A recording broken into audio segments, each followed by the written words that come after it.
episode of Between You and Me. It's your girly, Alex, and we are feeling extremely exhausted today. I'm one person, so I'm not sure why I said we, but I am currently seated on my bed, as per usual, for my solo episodes, nice and comfy and cozy. Today we have a different cat sitting next to me, Nyla, and she is sleeping like a cozy little baby, so I won't be able to include her purrs because I don't think she's purring. I think she's knocked the fuck out. But today is a beautiful, sunny Thursday when I'm recording this, and I just want to set the scene as I do in my episodes. It's a glorious day, but a very cold day, approximately 11 degrees outside. And the reason why I'm so happy that the sun is out is because I think for the past week, we've been in torrential rain. Not really. We've just had seriously depressing weather. And that's the thing about fall that I just don't really enjoy, is that the sun disappears, which makes sense. You know, seasons are changing. The leaves are leaving. Whoa, literally. The leaves are turning orange, red, which I think it's pretty. But there's only so much of fall that I actually truly enjoy. And I know a lot of people are fall lovers out there. Like my sister's like, oh, I love fall. I love when the weather starts changing. I love when, you know, the blah, blah, blah. But me, I couldn't tell you too many things that I actually enjoy about fall. I'll try stating them out now, so maybe we can look at it more positively. I like pumpkins, pumpkin seeds, pumpkin pie, carving pumpkins, pumpkin sweet cream cold brews, pumpkin just flavor for the most part is pretty good. I like Halloween, the one specific day. I also like, yeah, that's about it. There's really not much. And honestly, to be quite frank with you, Halloween does put this weird stress inside of my body, but because I always stress out really hard about my Halloween costume, because I always have the vision that I want to look so smoking delicious with like a cool, dope costume that like nobody's gonna have, and that I'm gonna look super, super cool. And I genuinely start planning like a month before Halloween, but because I'm such an indecisive individual, I think approximately 2 days before Halloween comes around, I actually decide on what my costume is. Last year, the exact same thing happened to me. I had planned for so long with one of my friends to do like multiple different like styled costumes, whatever. Like the weekend last year for Halloween was like every single day. We dressed up like Friday, Saturday, Sunday.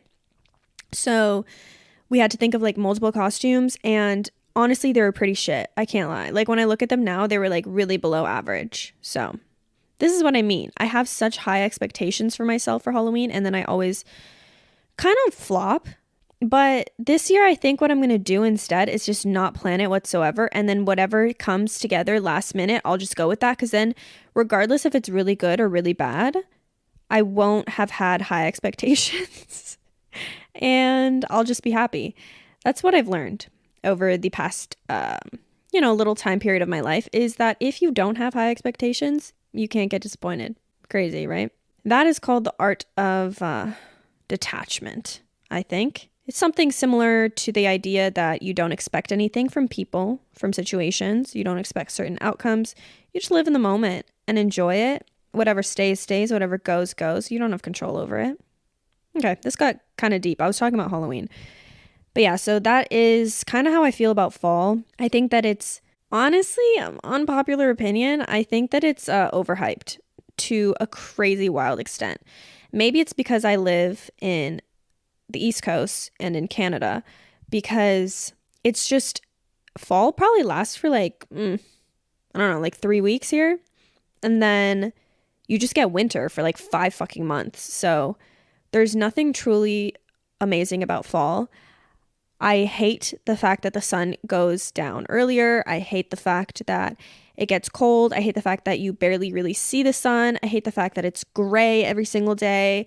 I hate rain. I hate the in-between weather of it being too cold to like not wear a sweater, but then too warm to like wear winter jackets. Like, what the fuck do I wear? I don't have enough hoodies. That's a big issue for me recently. I need more hoodies. I want to buy a vest because that's definitely going to be needed. I get stressed out for like the fashion of fall because I think that my wardrobe is a lot more suited for like summer, spring vibes. Like that's what majority of my closet is. And that's where I feel like I dress to my highest potential. Fall, not so much, especially for casual fall. I'm like looking into my closet right now. I mean, I actually do have quite a bit of like good fall colors. I don't know. I'm going to have to do some shopping for the fall because I'm traveling next month and I want to make sure I have some cute freaking fits. Basically for my travel plans, if anyone was interested, I'm going to go to Switzerland again. And I'm not going to be there for too long. I'm also potentially going to be in London for a little bit. So hit me up if you're in London and you want to party. Anyways, now that I've rambled quite a bit to you guys, we're going to talk about balance today. This is something that has been a goal of mine to achieve for a very long time.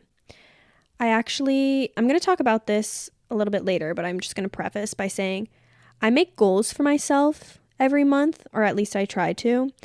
And a really big key goal of mine this month was to create balance in all aspects of my life. So I'm going to talk to you guys a little bit about how I plan on achieving this and kind of what I've been doing in order to create more balance in my life. But I genuinely feel like this time of year kind of brings out like a different version of me. I think during the summer, I was really focused on enjoying my time and trying to the best of my ability to be really like present in the moment.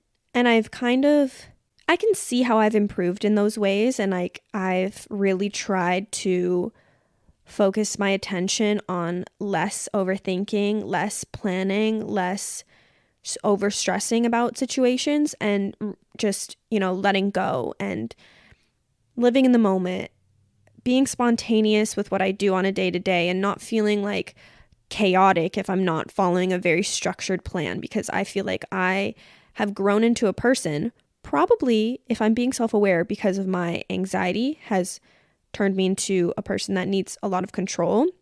So I've become quite a planner through that. I've felt like I need a lot of structure in my life, planning and, writing a lot of things down in agendas for me to feel like I have a grasp over my life.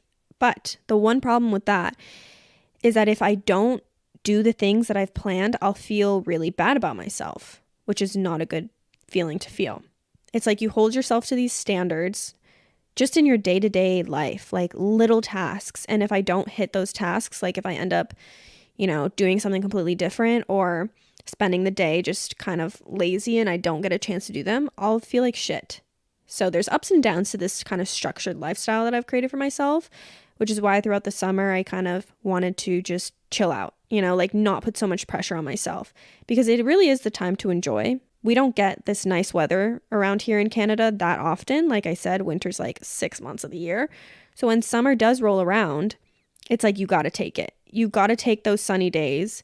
You got to take that nice weather and you need to get outside and do something with it, which is what I tried to do. And I think I achieved that goal throughout the summer. I was really, kind of putting work life on the back burner a little bit and really focusing on enjoying my time in the summer. So now that period has ended and we are well into September has freaking flown by like the speed of lightning. It's literally the end of September and I don't know where it went, to be honest with you. But now that we're back in this kind of work mode, I would say, I feel like this period of time, September, October, kind of restructures what you want for the rest of the year, because we really don't have that much time left in 2022. So I think it's brought me into this new mentality of like, okay, let's start setting down some goals. Let's start really figuring out what we want from the rest of the year, what we want for next year, and let's start working harder, like 5% harder than normal, because that little 5% can go a long way. And with that, I also wanted to really, really make sure that I wasn't forgetting about anything else in my life. I talked about this in the beginning of a YouTube video that's coming out. By the time this podcast comes out, my new video is out already, so go and watch it. But I talked a little bit about how I'm the type of person that tends to kind of overfixate on certain aspects of her life and then forgets everything else. So that's why this element of balance is so important to me. Ow. Oh my God, I just slammed my head on the back of my bed. Side note, I've been having some severe neck crampage and I don't understand why, truly. I couldn't tell you. I think I'm sleeping weirdly, but like I can't bend my neck backwards. What the hell? I'm just thinking about all these like little pains that I get in my like 23 years of my life. Like I feel like I should be a little bit more nimble, a little bit more flexible, a little bit less pain. I don't know. Maybe I'm just like Benjamin Buttoning or something. Another side note that I just thought about, I want to know from you guys, sorry, this is so unrelated to like the topic at hand, but I wanted to know from you guys, what do you like better in terms of my episodes? Do you guys enjoy my solo episodes more? Do you guys feel more drawn to like clicking on those ones and listening to them? Or do you enjoy having the guests on more? Because for me, I like a mix of both, but I always feel a little bit more structured and a little bit better about my episodes when they're by myself. And maybe that's my control issues because I know what I'm going to talk about. I know that I have a plan in my mind. And yeah, maybe that's why. But I'd like to know from you guys because sometimes I find it a lot harder to make episodes with other people, obviously, because there's more to edit, there's more to talk about, there's more to plan. But I'm curious to know.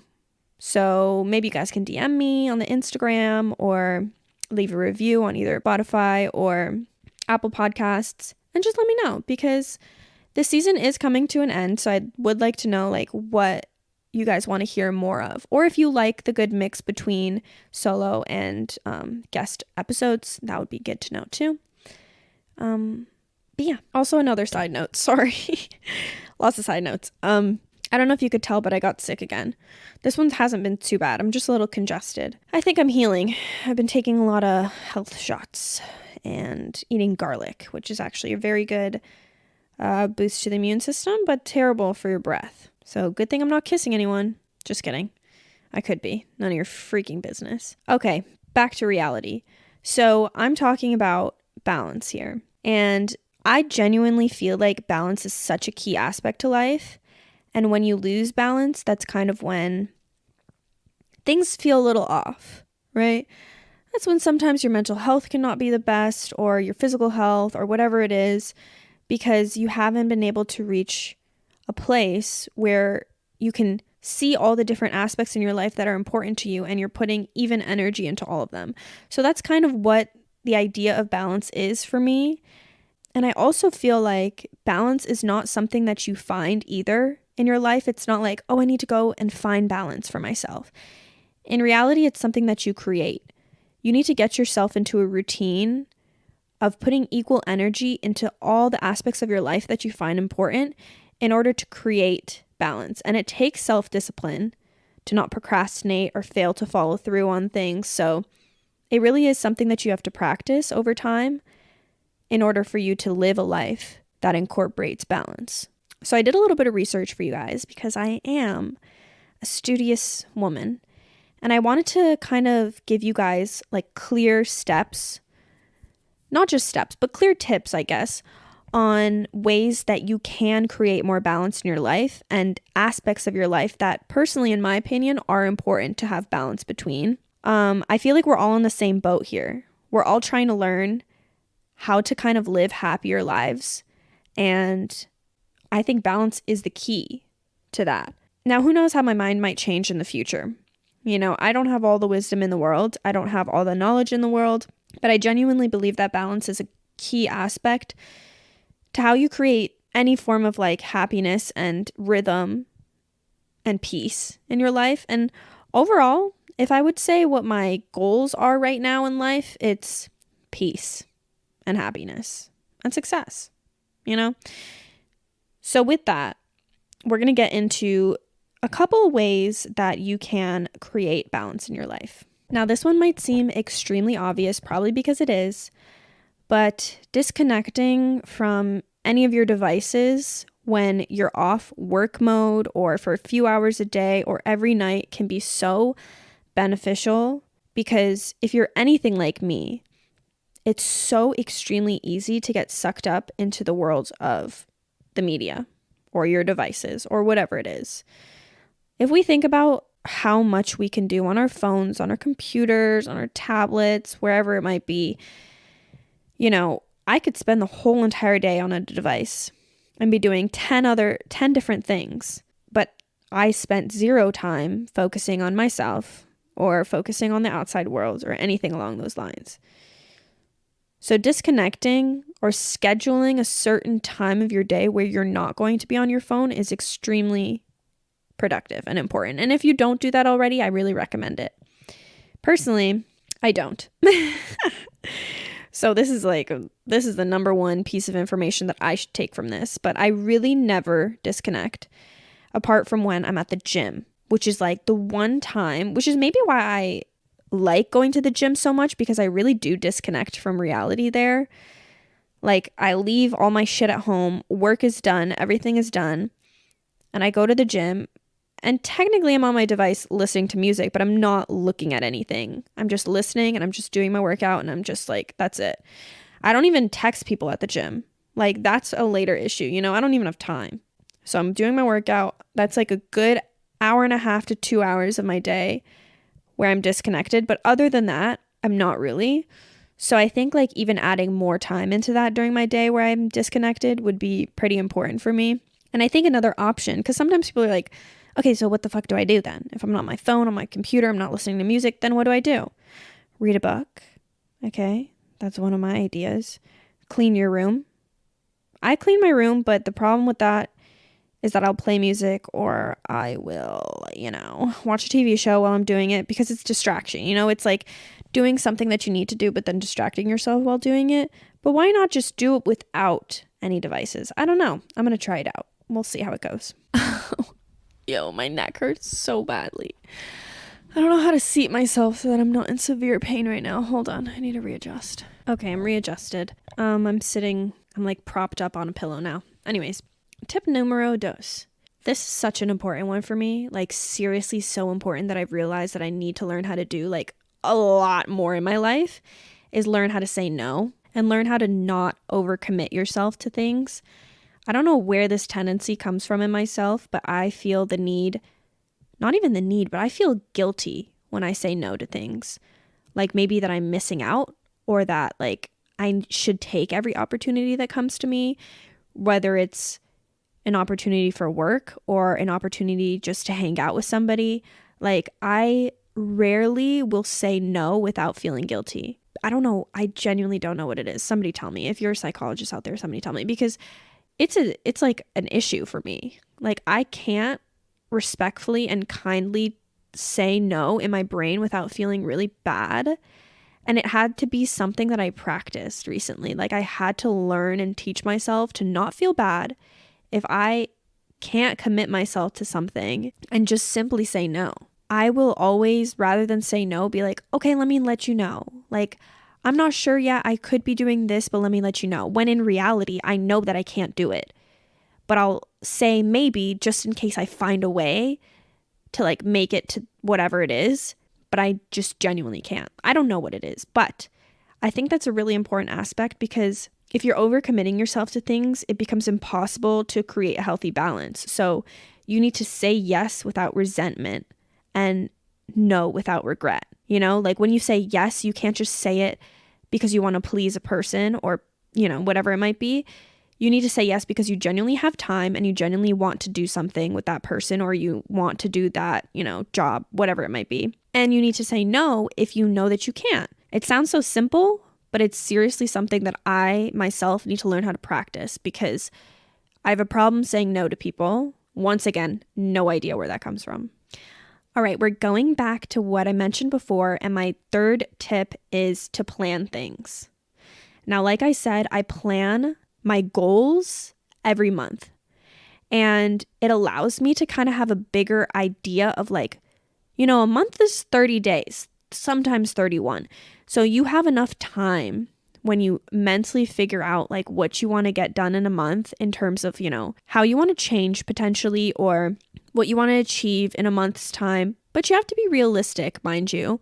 You can't say I want to like make $100,000 in a month if that's just simply not possible unless you win the lottery. So be realistic with your goals. what I do is I have an agenda, and at the back of the agenda, I have like some note paper. So on certain months, when I remember, sometimes I forget to do this, but for example, this month I did it. I write down September goals, and I kind of like jot down maybe like 10 things that I really want to achieve, or just simple things too. Like I'm pretty sure I wrote down eating healthier, eating more food to fuel me rather than food that tastes good, things like that.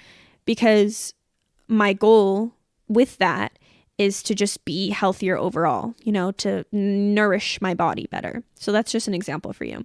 And then I also plan out my weeks, Monday through Sunday.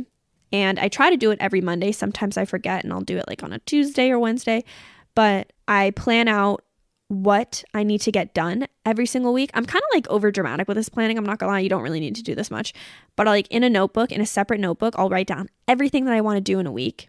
Then I'll go into my actual agenda on the Monday, Tuesday, Wednesdays, and then write those, little tasks in for each day, so I know when I have time to do them and when I can. And then obviously if I have appointments, whatever, I'll put them in there so I know. That's how I plan my weeks. And then of course, every single day, I'll go back to my agenda, see what I have on the Tuesday, see what I have on the Thursday, and try and get those done. That helps if you're a person that can't really keep up with the things that you have to do on a day-to-day.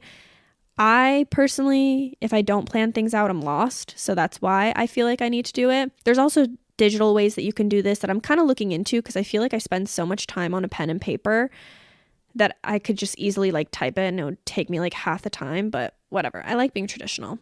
So yeah, planning, I feel like just kind of brings you back into what your overall goals are, and then helps you kind of hit those little check marks every single day in order to reach those bigger goals. It's kind of nice. It's kind of nice to think about it, because you just feel a little bit more structured and a little bit more kind of like a woman with a plan. You know what I mean? All right, next two ones kind of go hand in hand, which are to pay attention to your physical health and your mental health. Now, life can be so fast-paced and really kind of overwhelming at times that you don't even have the capacity to think about things like this. But I think if your life is anything like that, you need to look at these times to like pay attention to your physical and mental health, almost like appointments. Okay. I read a book like literally 30 minutes before I was recording this podcast because I wanted to get some inspiration.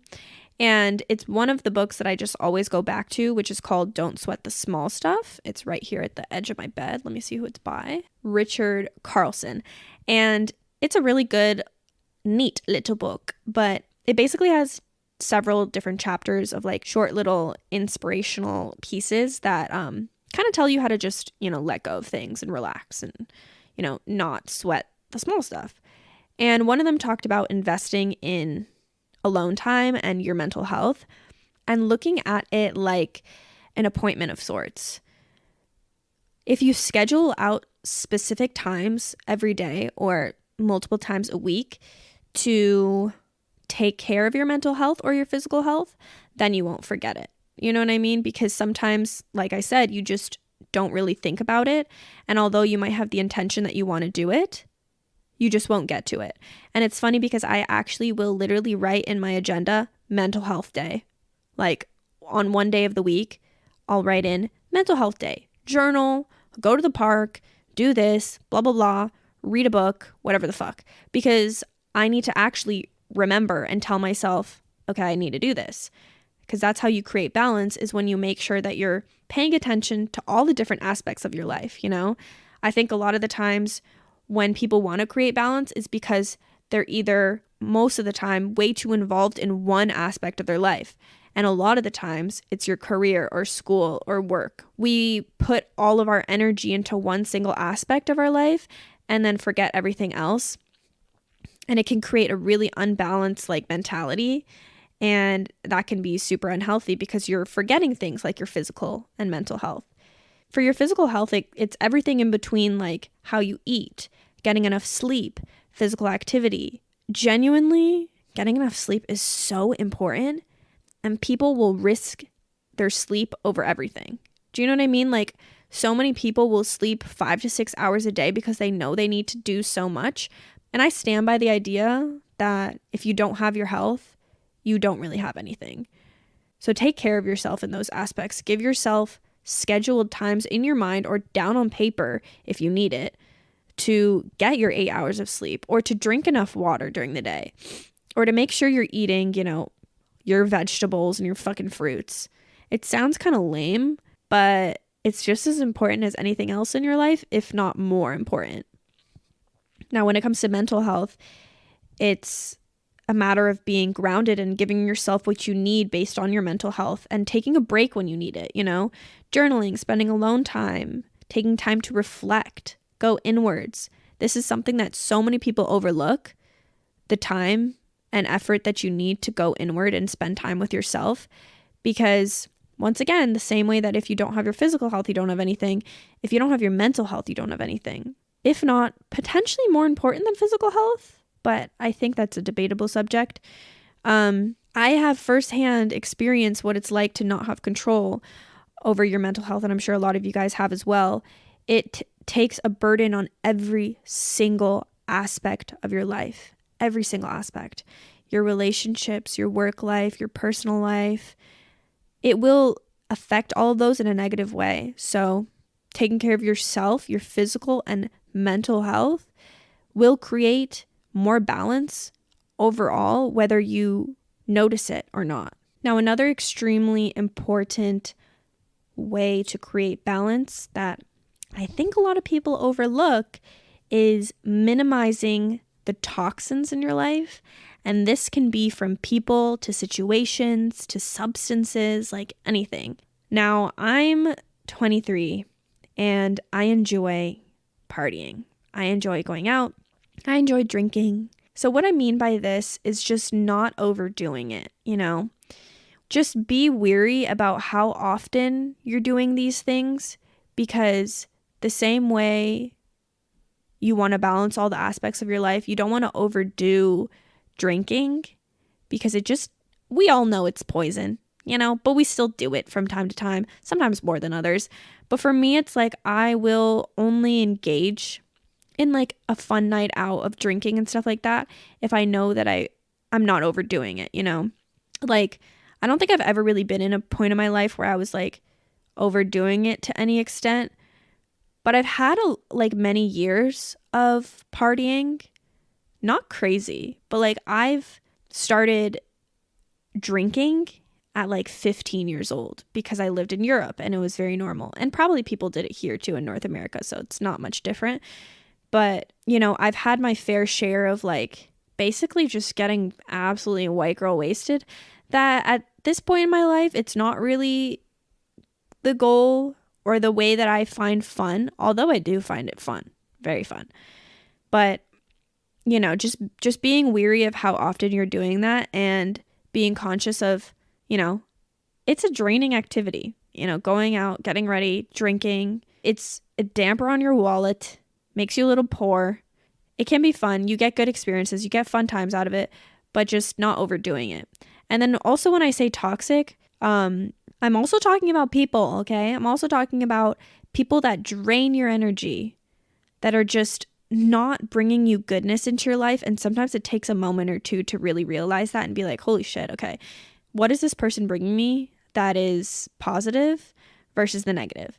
And, sometimes you're in relationships, friendships, whatever relationship it could be, and you don't realize it for a while until you start to feel your energy being drained when you're around that person. And that's when you have to take a step back and be like, oh, okay, what's going on here? And that can create super unbalanced feelings in your life because you're putting a lot of effort and time into a relationship or person or situation that just isn't benefiting you in any way. So keeping your distance and knowing what is toxic in your life and slowly but surely kind of like reevaluating that and seeing if you really need it in your life is definitely important in order to create balance. I really feel like you need to surround yourself with supportive and positive people. And if you don't have that in the people that are around you right now, that's something that definitely needs to have thought behind it on like how you can adjust that. Now, speaking about relationships, another thing that I have is to set aside quality time with your friends and family or anybody you have in your life that you deem important. So this can be something that I personally feel like in my age range that a lot of people kind of forget about, and specifically family time, just simply because at my age, I think a lot of people are really more focused on their careers and more focused on their friendships than they are family. And this is actually something that I thought about recently, that I'm like, I feel like I haven't been giving my family enough time and effort the way that I should. You know, not to be sad or depressing, but we don't know how long we have with like our parents or any older member of our family or anyone in general, right? So making sure that you spend that quality time with them. And when I mean quality, I mean like actual quality time that's invested with this person. Because if you're like me and you live with your family still, you see them every single day, but just because you see them doesn't mean you're spending time with them. And the same way as if you see your friends every day at school or at university, but you're not actually spending intentional quality time with them, then it's not really going to feed you in any way. You know what I mean? So I think, like I said, if you're making intentional quality time with the important people in your life, it helps you maintain these bonds with people, and, you know, also sharing with somebody that you're super trusting of and feel like is a good person in your life, whether that's family, friend, or, you know, boyfriend, girlfriend, then that also helps you to feel more supported and motivated and focused on your goals. And at the same time, it helps you to share things like your inner process, your inner demons, or celebrating your life accomplishments. I've said this before, but we were not meant to be on this planet by ourselves. We're meant to be sharing with others and to communicate with others and to be with others. And like I said again, sometimes we're so stuck on our careers or successes and our goals that we don't take that extra time to have quality time with others. And then that's a huge part of yourself that you're lacking, is sharing with another person or having human connection. So creating that scheduled time, even if you need to schedule it, with other people and important people in your life is a key aspect to balance, baby. All right, this next one is actually something that I forget to do a lot. And I think treating yourself is extremely important to create balance. Now, I forget this because sometimes I just don't think about it. You know, genuinely, it just doesn't cross my mind. And it's actually something that I feel like I need to do soon, ASAP. Got to treat myself. But just simple things like planning time to, in a sense, spoil yourself in some way, shape, or form. Like an example I can think of right now is getting a massage. Now, these are like, you might not think of it in this way, but these are like slight investments in yourself as well. Like personally, I could go for a massage right in this moment, like so badly. My neck is so jacked up right now. But spending that, you know, I'm actually like literally thinking about getting a massage right now. I might have to do it soon. I'm just a little bit broke, but I really need to do that. Just taking care of yourself, even in a way that's not expensive, like having to go out and pay, but like giving yourself a freaking pedicure, or, you know, spending time on a hair care or skincare routine, shaving your whole body. I don't freaking know. You know, things like that that just make you feel good and that are quote unquote investments in yourself and in your well-being or your physical appearance can be really beneficial because it feels good. It's like taking a love language and putting it towards yourself. You know what I mean? So it's doing those acts of service for yourself and showing yourself love in a way that you don't need it from anybody else because you're doing it for you. And it can be as simple as just having a glass of wine at the end of the night, or even like buying yourself some flowers. I actually want to go do that for myself too. I want to have a glass of wine as well, but it's 2 p.m. so I probably won't do that. But this is what I mean. Just little things. You could tell I'm deprived of taking care of myself because these little things that I just mentioned, I want to do like right now. Ugh, I'm kind of tired. Anyways, so yeah, things like this I really feel like are important because you forget, clearly, you forget to do these things for yourself. And when you do them, it feels good. It just honestly feels good. And once again, giving yourself like once every 2 weeks or, once every week, doing a little something for yourself will help you to feel more balanced and to kind of create structure and make sure that you are not forgetting about yourself. Now, the last thing that I have that I feel like is really important too, in terms of balance, is exploring the world. And this is really broad because it's like, okay, what the fuck do you mean explore the world? Do I have to get on a plane? Now, when I say exploring the world, it is just a really broad way of saying get out of your day-to-day routine and do something different. That can be anywhere from if you have the means and the time to go travel somewhere if you haven't in a while, or, do a little road trip. I don't know. Anywhere from something bigger like that to even just hopping on a bus, hopping on a train, getting in your car and driving maybe 30 minutes away, somewhere that you haven't been to before or haven't been to in a long time, that feels different and feels new. Because when you're creating balance in your life, that also means creating routine. And that means that you're hitting all these different aspects that I just mentioned, like planning and minimizing toxins, paying attention to your physical and mental health. You get into a routine of these things, but sometimes in order to create balance, you need to break routine. So that's what I mean by exploring the world, like making sure that you're not stuck, because I've talked about this many times. When I'm in a routine, I get stuck and it's the complete opposite of what I want, So giving yourself time every now and then to break routine and to do something different is going to just make this a cycle that you're going to be able to continue to maintain the balance in your life. It basically just creates an element of like newness that you may be lacking when you get into that like steady routine of life. And if anything, that's the biggest fear of mine, is getting so glued into a routine that I just forget about new things and new experiences, because this world is so endless. This life is so large that you can do so many things. Like sometimes you forget, oh, I have, willpower. Like I can really just do whatever I want. And you actually can just do whatever you want. And that's what makes life exciting. So go and do something weird. Go and do something crazy on a random Wednesday afternoon. Go drive and go on a solo road trip. I don't know. You have that willpower. You have the ability to go do that. Go switch your life up. Do something different. And although it seems backwards, it will help you create balance. So those are my little tips and tricks to create, find, and maintain balance in your life.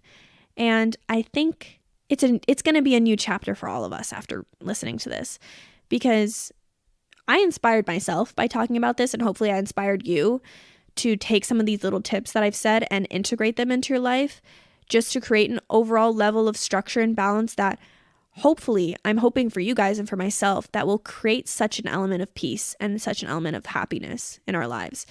And, maybe this is a little booklet of some sort that you guys can keep in the back of your mind to add different things into your life or remove different things that are not serving you. And also, it takes a lot of time to overcome habitual patterns, because we are human beings and we can be so glued and stuck into our ways that it takes intent and a shift in your brain to actually move into like a new space and a new chapter, let's say, where you do hit these different aspects in your life all evenly in order to create balance. So don't stress yourself out if you don't feel balanced in 2 days if you're doing all these things. They say that it actually takes 30 days of consistency or 30 days of something before it starts to become a pattern. So with that being said, let's all try to create balance rather than just finding it. Okay. Now, I hope you guys enjoyed this. I hope you gathered something from this. I hope it struck a nerve in the brain and helped you maybe realize that, yeah, you do want to switch things up in your life. You do want to change certain things so that you can have this nice, fun, fulfilling life where you pay attention to a lot of different things rather than just are like streamlined focus on your career or streamlined focus on a relationship or streamlined focus on just yourself. Because when you do streamline focus on just one thing, like what's that thing called when like horses only, like tunnel vision, sorry, I don't know why I had to think out loud, but like tunnel vision on one thing in your life, you realize that you're lacking in so many other different departments, and it leaves you unhappy. It leaves you a little empty. You know what I mean? So just let's look at life as a whole. We have to look at things holistically and kind of break it down from there. So if you guys did enjoy this, then rate the podcast on whatever platform you're listening. I would also really appreciate and love you guys if you went to the podcast and followed it. It's at Between You and Me Podcast. We do only have one more episode left of this season. So like I said, leave your reviews. Let me know what you guys thought of it. So I can kind of, level up for the next season. Not sure how I will, but we'll see. And yeah, I love you guys all so much. Take care. Have a great rest of your day. And I will talk to you guys in the next episode. Bye.